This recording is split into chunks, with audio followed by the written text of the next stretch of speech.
जय हिंद दोस्तों, मैं एसपी सर आप सभी मित्रों का सदाशिव कोचिंग क्लासेस के यूट्यूब चैनल पर हार्दिक स्वागत करता हूं। दोस्तों DElEd BTC second semester complete mathematics section के अंतर्गत दोस्तों आप सभी मित्रों के प्रैक्टिस सेट चल रहे हैं। अभी तक मैंने आप सभी मित्रों को 27 यानी कि 27 प्रैक्टिस सेट प्रोवाइड कराए। यानी दोस्तों आज की क्लास में प्रैक्टिस सेट दोस्तों कौन सा होगा? 28 नंबर। बहुत ही ध्यान से, बहुत ही अच्छे से दोस्तों देखिएगा। आज के प्रैक्टिस सेट का पहला प्रश्न देखने से पहले दोस्तों आप सभी मित्र इस वीडियो को अपने अपने स्तर से जरूर शेयर कर दीजिए, ठीक है। और दोस्तों डीएलएड सेकेंड सेमेस्टर मैथमेटिक्स का पूरा कंप्लीट सिलेबस मैंने आप सभी मित्रों को प्रोवाइड कराया है। जिस चैप्टर में, जिस टॉपिक में आपको डाउट है जरूर देखिए। इसके लिए मैंने प्ले लिस्ट बना रखी है जिसका नाम है डीएलएड सेकेंड सेमेस्टर मैथ्स 2024। जैसे आप इस पर क्लिक करेंगे तो फटाक से देख पाएंगे, ठीक है। चलिए, और जो मैं प्रैक्टिस सेट इसके पहले प्रोवाइड कराया हूँ वो भी दोस्तों आप देख सकते हैं। सभी प्रैक्टिस सेट का लिंक जो है, सेट का लिंक मैं डिस्क्रिप्शन बॉक्स में दे दूंगा, वहां से आप आसानी से देख पाएंगे, ठीक है। और प्ले लिस्ट भी बना रखी है जिसका नाम है DElEd second semester maths PS PYQ and MP 2024। जैसे इस पे क्लिक करेंगे तो फटाक से आप देख पाएंगे। देखिए, कहता है एक वर्गाकार मैदान की एक भुजा, एक वर्गाकार मैदान की एक भुजा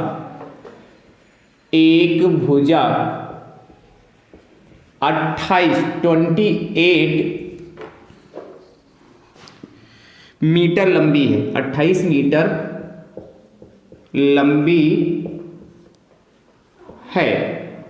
आगे आपसे कहता है यदि मैदान के अंदर चारों भुजाओं के साथ, यदि मैदान के अंदर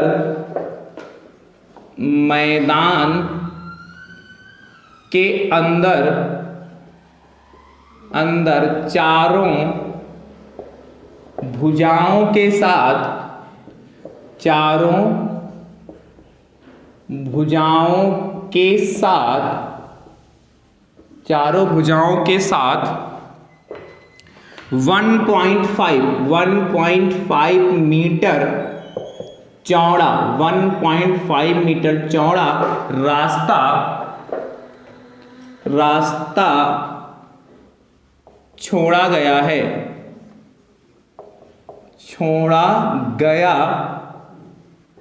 है। आगे आपसे कहता है तो शेष मैदान का क्षेत्रफल बताइए। तो शेष मैदान का क्षेत्रफल बताइए। शेष मैदान का क्षेत्रफल बताइए। तो हमें क्या चाहिए? शेष मैदान का एरिया चाहिए। क्या होगा? कह रहा है एक वर्गाकार मैदान की एक भुजा 28 मीटर लंबी है। तो सबसे पहले हम बना लेंगे एक वर्गाकार मैदान जिसकी भुजा 28 मीटर लंबी होगी। यदि मैदान के अंदर, देखिए यहां पर दो शब्द यूज कर सकता है, एक तो अंदर कहेगा, एक बाहर कहेगा। तो जब अंदर कहेगा तब कैसे फिगर बनेगा और बाहर कहेगा तो कैसे फिगर बनेगा, दोनों टाइप के प्रश्न आज की क्लास में कराऊंगा। चारों भुजाओं के साथ 1.5 मीटर चौड़ा रास्ता छोड़ा गया। तो शेष मैदान का क्षेत्रफल देखिएगा। सबसे पहले एक वर्गाकार मैदान बनाते हैं। वर्ग लग रहा है? वर्ग लग तो रहा होगा ना। एक वर्गाकार मैदान जिसका नाम है ABCD, ठीक है। कह रहा एक वर्गाकार मैदान की भुजा 28 मीटर है। तो इसकी जो साइड है 28 मीटर लंबी है। देखिए फिगर से लगाएंगे तो प्रश्न छोटा लगाना पड़ेगा, ज्यादा आपको लिखना नहीं पड़ेगा। ठीक है। यदि मैदान के अंदर, देखिए यहां देखिए अंदर लिखा है कि बाहर लिखा है? यहां क्या लिखा? अंदर। यानी कि जो मैदान ABCD इसी के अंदर रास्ता बनाया गया। चारों भुजाओं के साथ 1.5 मीटर चौड़ा रास्ता बनाया गया। यानी कि चारों भुजाओं के साथ, इसके साथ भी, इसके साथ भी और इसके साथ भी, ये चारों भुजाओं के साथ आप रखा क्या बनाया गया? रास्ता। कितना? 1.5 मीटर। यानी कि इसके बीच का जो गैप है यह 1.5 मीटर है। ये रास्ता जो इधर भी 1.5 मीटर, ये भी आपका कितना है? 1.5 मीटर।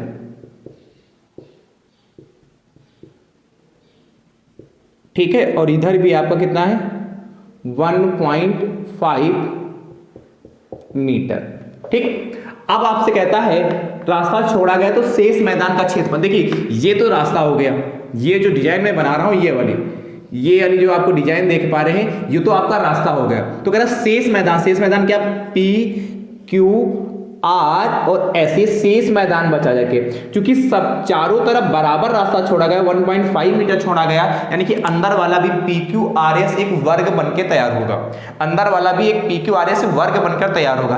परंतु आपको ये इस वर्ग की भुजा नहीं पता, और आप जानते हैं वर्ग का जो क्षेत्रफल होता है भुजा स्क्वायर होता है, यानी कि यदि आपको पी क्यू आर एस की शेष भुजा पता है, जो पी क्यू आर एस है वर्ग है, इसकी यदि भुजा पता चल जाए तो हम इस शेष मैदान का क्षेत्रफल निकाल सकते हैं। तो भुजा कैसे निकालेंगे, ध्यान सुनिएगा, मैं इसी में निकालता हूं।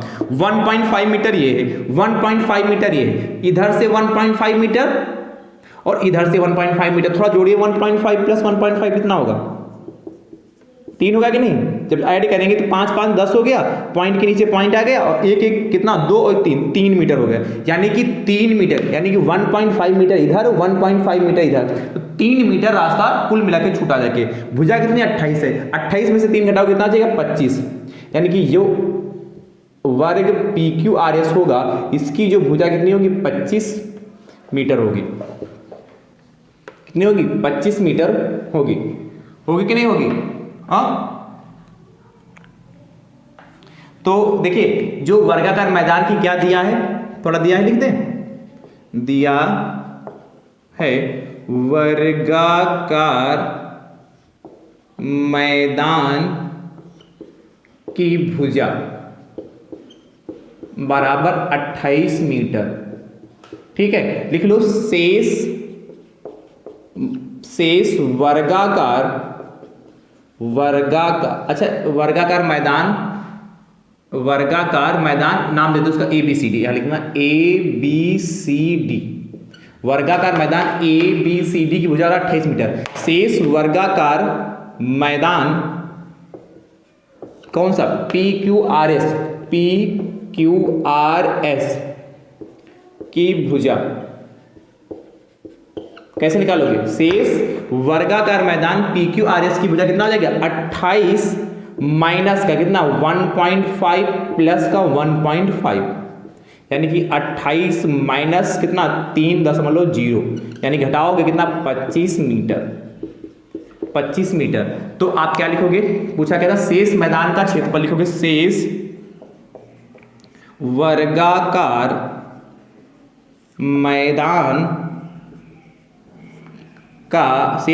मैदान PQRS का क्षेत्रफल क्या होता है, भुजा स्क्वायर। अब भुजा शेष वर्गाकार मैदान का क्षेत्रफल भुजा स्क्वायर, यानी कि शेष वर्गाकार मैदान की जो भुजा कितनी 25 आई है, तो क्या लिखोगे 25 का स्क्वायर, और 25 का स्क्वायर 625 होता है, तो 625 वर्ग मीटर या मीटर स्क्वायर। तो क्या लिखोगे, अतः सुनते रहिएगा, अतः शेष वर्गाकार मैदान PQRS का क्षेत्रफल बराबर कितना 625 वर्ग मीटर या मीटर स्क्वायर आ गया। इस तरीके से दोस्तों इस टाइप के प्रश्न को सॉल्व करते हैं और 2 नंबर आपके पक्के हो गए। है आसान कि नहीं आसान, कर लेंगे कि नहीं कर लेंगे। चलिए अगला सेकंड आपसे कहता है एक वर्गाकार मैदान की एक भुजा 45 मीटर लंबी है, यदि मैदान के अंदर चारों भुजाओं के साथ 2.5 मीटर चौड़ा रास्ता छोड़ा गया है, शेष मैदान का क्षेत्रफल ज्ञात कीजिए। जैसे किया है वैसे करिए, परंतु चित्र तो जरूर बनाइएगा, ठीक है, नोट कर लो भाई। अब देखिएगा एक प्रश्न ऐसा ही, मतलब थोड़ा सा चेंज करेंगे, बदलाव करेंगे, ऐसी बात नहीं, सेम टू सेम रहेगा। देखिए एक वर्गाकार मैदान की एक भुजा, ध्यान सुनिएगा, मैं रखता हूं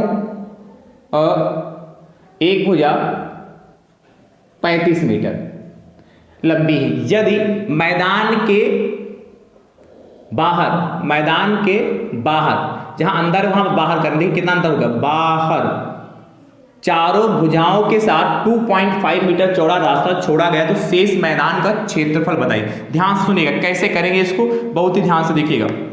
बाकी सब ऐसे ही रखते हैं, ये डिजिट हटा देते हैं, ठीक है, बाकी सबकी जरूरत पड़ेगी। ये यहां पर फिर से लिख लेंगे। देखिएगा चित्र बनाते हैं। कह रहा एक वर्गाकार मैदान की भुजा 35 मीटर है, ठीक है। यदि मैदान के बाहर, इस बार कह रहा बाहर बनाना है, तो जो अंदर वाला है वर्ग, इसको मान लेते हैं एक वर्ग अंदर वाला, इसका नाम देते हैं, ये नाम भी चेंज कर लें। एक इस बार वर्ग सबसे पहले क्या बनाओगे, ए बी सी और डी एक वर्ग आपने बनाया। कह रहा एक वर्गाकार मैदान की भुजा 35 मीटर, तो आपने 35 मीटर बना दिया। कह रहा यदि मैदान के बाहर चारों भुजाओं के साथ 2.5 मीटर चौड़ा रास्ता छोड़ना है, मैदान के बाहर, इस बार अंदर नहीं बनाना, इसके बाहर बनाना है, तो ये जो बाहर रास्ता बनेगा कितना, 2.5, जहां 1.5 वहां पर 2.5 कह रहा है, कितना 2.5, यहां भी कितना 2.5, यहां भी कितना 2.5, ठीक है। इसका नाम क्या हो गया आपका, बाहर वाला पी क्यू है भैया, आर और S, P Q R S हो गया, ठीक भैया। ये कोई डिजाइन है, पता चला ये ऐसे बनाए थे रिक्त स्थान। अब आपसे कह रहा है कि जो शेष मैदान, तो मैदान का शेष नहीं, तो मैदान का क्षेत्रफल बताइए। तो आपसे कह रहा है, हाँ, तो आपसे कह रहा है तो रास्ते का क्षेत्रफल बताइए, मैदान का नहीं, तो रास्ते का क्षेत्रफल बताइए। चलिए मैं इसको रफी कर देता हूं, नए से ऐसे कर दूंगा।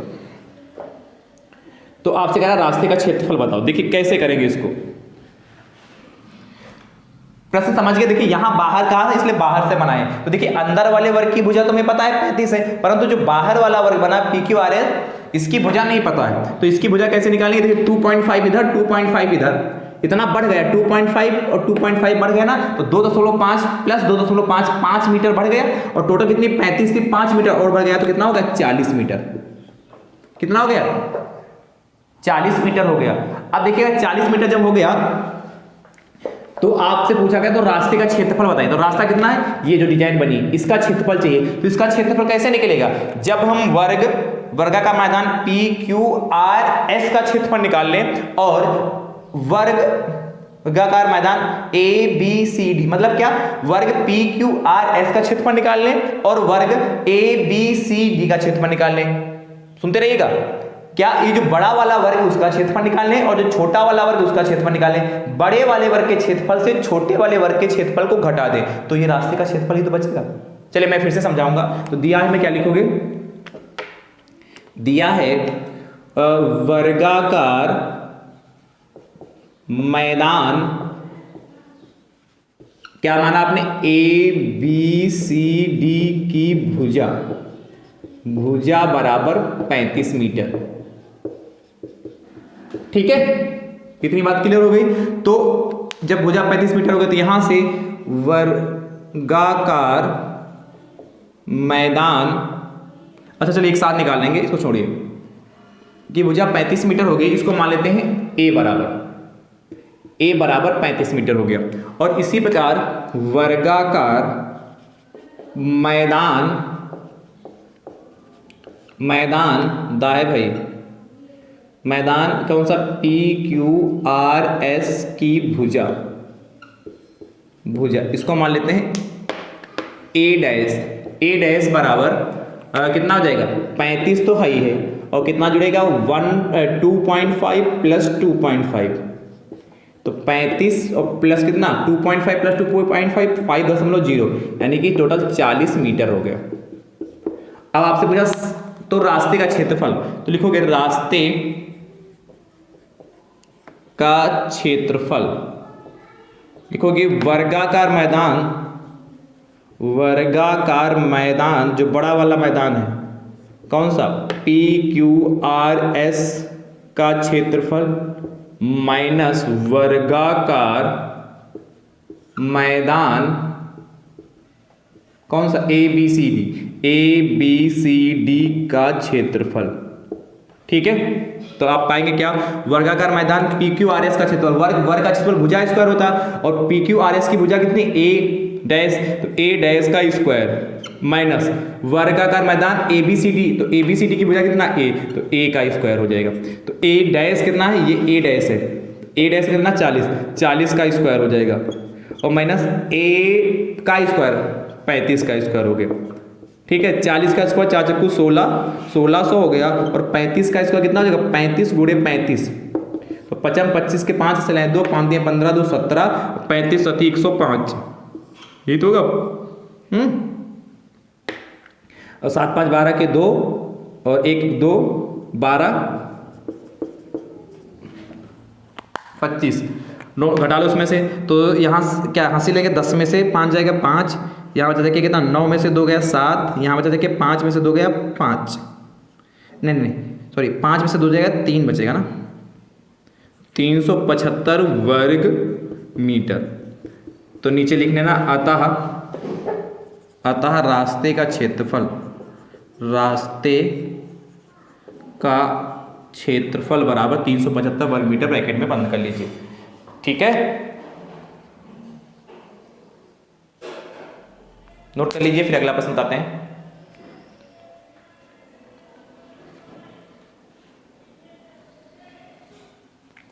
हो गया, चलिए ऐसा ही सेम टू सेम एक प्रश्न और होमवर्क के लिए मैं दे रहा हूं, मतलब ध्यान से देखिएगा, ऐसा ही सेम टू सेम प्रश्न। चौथा, एक वर्गाकार मैदान की भुजा, एक वर्गाकार मैदान की भुजा 55 मीटर लंबी यदि मैदान के बाहर चारों भुजाओं के साथ, मैदान के बाहर 56 मीटर कर लो, 56 मीटर लंबी यदि मैदान के बाहर चारों भुजाओं के साथ 3 मीटर चौड़ा रास्ता छोड़ा गया है, तो रास्ते का क्षेत्रफल 3 न करो 2 ही करो, अच्छा 2 मीटर चौड़ा रास्ता छोड़ा गया है, तो रास्ते का क्षेत्रफल बताओ। ठीक, बताइए, जैसे किया वैसे करिएगा और इसका उत्तर दोस्तों कमेंट बॉक्स में जरूर दीजिएगा। तो इस टाइप के भी प्रश्न दोस्तों आपके एग्जाम में पूछे जा सकते हैं। अगला 5th नंबर देखिएगा, 5th नंबर आपसे कह रहा 5वां प्रश्न। 5वां प्रश्न आपसे कहता है क्या, बहुत ही आसान, एक घनाकार बर्तन की एक घनाकार, देखिए बहुत आसान, 1 नंबर के लिए या तो ऑब्जेक्टिव में आ सकता है या तो अति लघु में। एक घनाकार बर्तन की कोर, एक घनाकार बर्तन की कोर 10 सेंटीमीटर है। ठीक है, बर्तन में रखे जल का आयतन लीटर में ज्ञात कीजिए। बर्तन में रखे जल का आयतन लीटर में ज्ञात कीजिए, लीटर में ज्ञात कीजिए,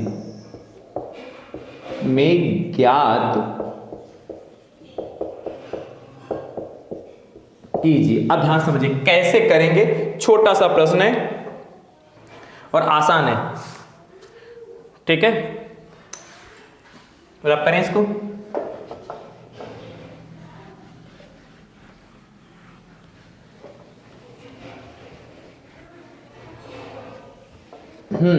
एक घनाकार बर्तन की कोर 10 सेंटीमीटर है, बर्तन में रखे जल का आयतन लीटर में ज्ञात करना है। तो दिया है क्या, घनाकार बर्तन की कोर का मतलब भुजा कह रहा है, जो घनाकार बर्तन है, घन के आकार, और घन जानते हैं घन में लंबाई चौड़ाई ऊंचाई सब कुछ बराबर होता है, तो जो घनाकार बर्तन की कोर का मतलब घनाकार बर्तन की जो भुजा उसको ए मान लेते हैं, 10 सेंटीमीटर दे रखा है। आपसे जानना चाहता बर्तन में रखे जल का आयतन लीटर में ज्ञात कीजिए। तो बर्तन में जल आपको ज्ञात करना है, बर्तन में कितने लीटर जल आएगा वो ज्ञात करना है। तो ध्यान से देखिएगा, लिखिएगा बर्तन में जल बराबर, बर्तन में जल मतलब पानी, कितना सुंदर वर्ड यूज किया, जल, बर्तन में जल बराबर घनाकार बर्तन का आयतन, बर्तन में उतना जल आएगा जितना उस घनाकार बर्तन का आयतन होगा। तो घनाकार बर्तन का जो आयतन होता है भुजा क्यूब, और भुजा मतलब यहाँ कोर है, कोर का क्यूब, ए क्यूब, और ए का मान कितना है आपका 10, 10 का क्यूब हो जाएगा। और 10 का क्यूब भैया होता है 1000 घन सेंटीमीटर। आयतन है ना, तो घन सेंटीमीटर में ही तो आएगा। और आप इससे खूब परिचित हैं, चूंकि लिखोगे 1 लीटर, 1 लीटर बराबर होता है 1000 घन सेंटीमीटर। 1 लीटर में 1000 घन सेंटीमीटर होते हैं, इसीलिए क्या, जहां पर 1000 घन सेंटीमीटर है उसके प्लेस पर 1 लीटर लिख सकते हो, 1 लीटर। ये हमारा फाइनल आंसर आ गया। तो क्या लिखोगे, अतः बर्तन में जल बराबर, अतः बर्तन में जल बराबर कितना आ गया, 1 लीटर। बस हो गया, सिंपल सा है कि नहीं। चलिए अगला नोट करिएगा,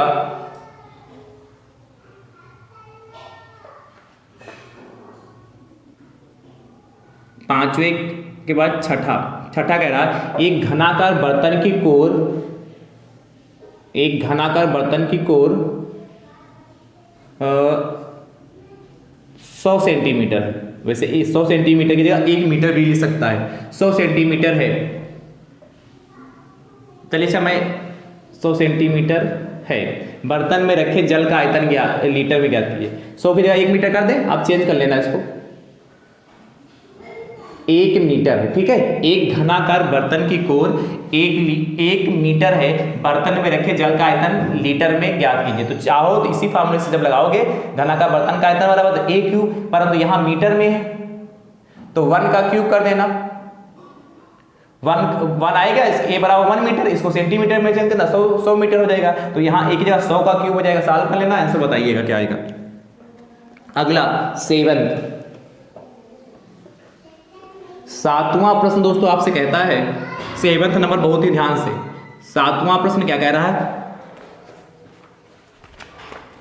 नोट हो गया ना।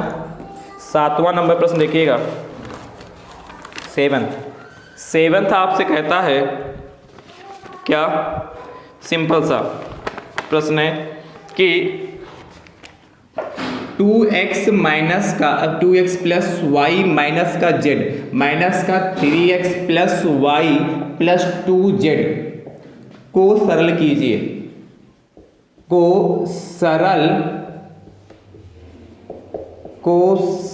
कीजिए, ठीक है। 2x plus Y minus z और फिर माइनस का 3x प्लस का y प्लस का 2z को सरल कीजिए। देखिए बहुत सिंपल है, इसमें कुछ करना नहीं है,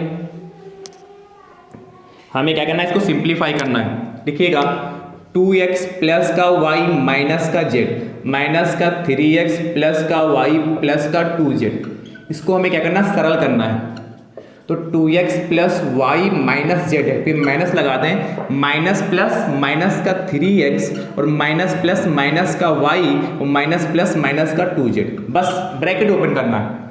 अब देखिए जो सजाती पद उनको साथ में कर लेते हैं, तो 2x माइनस का 3x एक साथ में हो गया, यहाँ देखिए प्लस का y है और माइनस का y कैंसिल हो जाएगा, बचेगा क्या, माइनस का z और माइनस का 2z, बस सॉल्व कर लेंगे।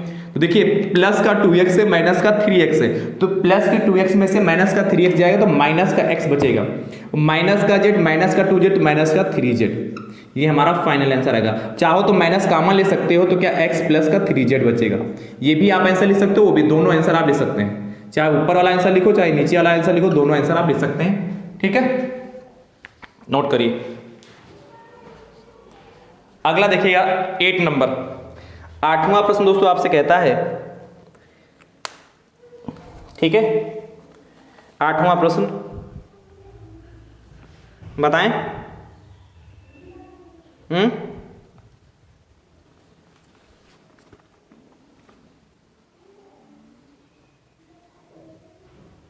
नोट होगा ना, 8वां देखिएगा, 8 नंबर दोस्तों आपसे कह रहा है, एक ऐसा ही प्रश्न है 8 नंबर, होमवर्क में दे दूं, चलो अच्छा होमवर्क में दे दे रहा हूं। 5x y प्लस, चलिए अच्छा मैं कर देता हूं, 3z माइनस का 2x माइनस 2z माइनस का 3y ब्रैकेट में बंद, मंझला ब्रैकेट में बड़ा ब्रैकेट बंद को सरल कीजिए। तो एक तरीके से इसको बोर्ड मास जो बार्ड मास बताया है उस तरीके से सरल करेंगे, को सरल कीजिए। तो देखिए कैसे सिंपलीफाई करना है हमें। तो सबसे पहले छोटा ब्रैकेट फिर मंझला फिर बड़ा ब्रैकेट। इससे तो परिचित है कि नहीं परिचित है भाई? ओपन कर लेते हैं। चलिए, तो क्या 5xy है प्लस का 3z माइनस का 2x मंझला ब्रैकेट 2x माइनस का 2z माइनस का 3y छोटा ब्रैकेट बंद, मंझला ब्रैकेट बंद, बड़ा ब्रैकेट बंद। तो आप पाएंगे क्या 5xy हो गया प्लस 3z ऐसे रहा माइनस का 2x और माइनस प्लस माइनस का 2z हो जाएगा और माइनस माइनस प्लस का 3y हो गया। एक ब्रैकेट का काम खत्म हो गया। अगला देखिएगा 5xy प्लस का 3z और अब ब्रैकेट ओपन करेंगे तो माइनस प्लस माइनस का 2x हो जाएगा और माइनस प्लस का 2z हो जाएगा और माइनस प्लस माइनस का 3y हो गया। ये भी ब्रैकेट का खेल खत्म। अच्छा यहाँ इसको सॉल्व कर लेते हैं अभी।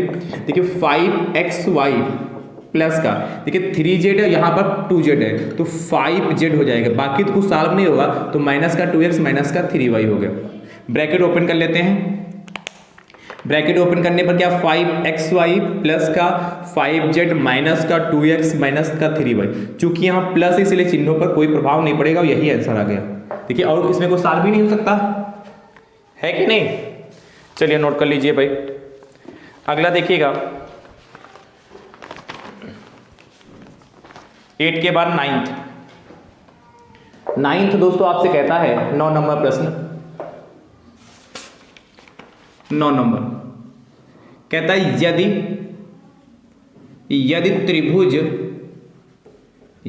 त्रिभुज की भुजाएं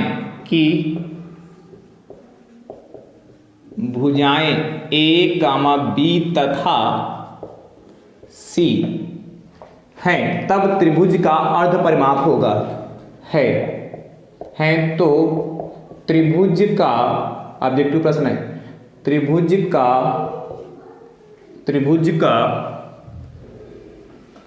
इसको रख कर देना, त्रिभुज का अर्ध परिमाप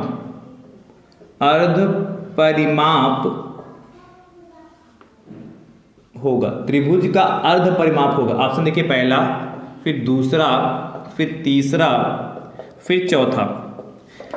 पहला दोस्तों आपसे कहता है, पहला ऑप्शन है a plus B plus C, दूसरा a plus B plus C by 2, तीसरा a plus B plus C by 3 and चौथा है इनमें से कोई नहीं।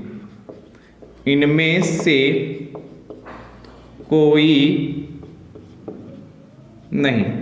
से कोई नहीं। तो देखिएगा ये भी अच्छा प्रश्न है। आपसे जानना चाहता त्रिभुज का अर्ध परिमाप होगा। तो देखिएगा एक त्रिभुज कह रहा है इसकी भुजाएं, एक त्रिभुज है जिसकी भुजाएं आपके पास क्या ये मान लेते हैं A B C त्रिभुज है जिसकी भुजा A, ये B है, ये C है। तो जानना था त्रिभुज का अर्ध परिमाप। आपको ध्यान होगा समबाहु और समद्विबाहु विषमबाहु, जब विषमबाहु त्रिभुज निकालते हैं उसका क्षेत्रफल निकालना होता है तो S बराबर लिखते हैं। S क्या होता है? त्रिभुज का अर्ध परिमाप। तीनों भुजाओं को जोड़कर, परिमाप का मतलब क्या होता है? तीनों भुजाओं को जोड़ दे। भाई आपसे कहता तो त्रिभुज का परिमाप बताओ। जहां इस लिखा है त्रिभुज की भुजा ए बी सी है तो त्रिभुज का परिमाप बताओ। तो जब परिमाप कहता है तो तीनों भुजाओं ए बी सी को जोड़ देते हैं तो ये परिमाप हो। कहा उसका अर्ध परिमाप बताओ, मतलब आधा, तो तीनों को जोड़कर बटे में 2 कर देंगे। ऑप्शन नंबर आपका सेकंड सही हो जाएगा। ठीक है, A plus B plus C by 2। ठीक है, चलिए अंतिम 10 नंबर प्रश्न आपसे कहता है यदि त्रिभुज की भुजाएं A, B तथा C हैं तो त्रिभुज का अर्ध परिमाप की जगह कह रहा परिमाप बताओ। अभी मैंने बताया है। ठीक है, चलिए ये 10 नंबर प्रश्न है। इसका उत्तर दोस्तों आप कमेंट बॉक्स में जरूर दीजिएगा। 10 नंबर है। अभी मैंने इसको बताया कैसे करेंगे, कर लेंगे कि नहीं कर लेंगे? चलिए नोट कर लीजिए। तो भैया आज की जो क्लास है, आज का जो प्रैक्टिस सेट है, आप सभी मित्रों को कैसा लगा कमेंट बॉक्स में दोस्तों जरूर बताइएगा। वीडियो को आप सभी मित्र अपने अपने स्तर से दोस्तों जरूर शेयर करिएगा। संख्या को दोस्तों जरूर बढ़ाते रहेंगे, जितनी ज़्यादा संख्या होगी उतना मुझे सिखाने में और आपको सीखने में आनंद आने वाला है। ठीक है, तो वीडियो को शेयर जरूर करते रहिए, वीडियो को लाइक करिएगा और जो मैंने प्रश्न पूछे हैं उनके उत्तर दोस्तों कमेंट बॉक्स में जरूर दीजिएगा। अब हमारी आपकी मुलाकात अगली क्लास में होगी, तब तक के लिए आप सभी में स्वस्थ रहिए, मस्त रहिए, मुस्कुराते रहिए। थैंक यू सो मच दोस्तों। राधे राधे दोस्तों।